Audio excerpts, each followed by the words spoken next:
IEP mistakes that parents and teams make all the time. I think one of the biggest ones is ignoring student input.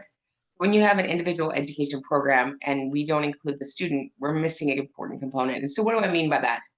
So, even when I have a client and I'm prepping them, I always, always, always want to meet the student. Why? That is the focal point.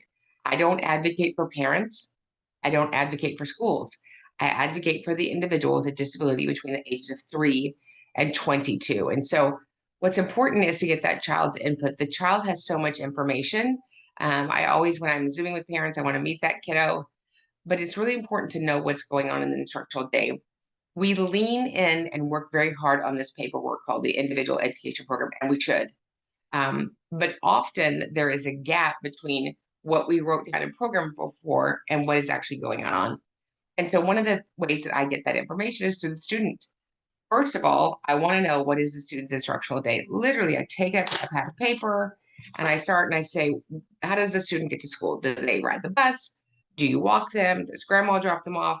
So I can really tease out what's happening in that instructional day. Breakfast, carpet time, English, recess, snack time, literally go through all of those areas. Often parents are concerned that their student is not receiving their instructional time for special education services, for related services. So I will say to the student, this is Miss Smith. She is your dyslexia teacher. Do you know her? Yes. When do you see her? She comes to my class sometimes. But the paperwork says she should be going to the class every single day. So those are pieces of information that we can solely get from the student as the parent prepares to be a meaningful participant and an IEP team member in the process. It is important that we have all of the services delivered to the individual with the disability. And the individual with disability has key important components that we may not know of. We want to ask that student. This is what I always ask: what's your favorite thing about school? I had this little boy the other day say lunch. I'm like, that was my favorite thing too. And ask them, what do you like about reading? What's hard about math?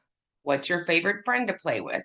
Do you play with friends? Ask them questions that help you see the day. You know, as parents, I call it the minivan door syndrome, right? Our kids get in the car and we're like, how's your day? And what do they all say? Fine or nothing, right? And then we get a little smiley face from the school and we go on about our day.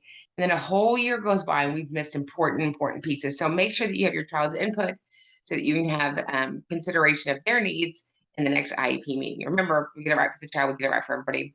We'll see you guys in the next training.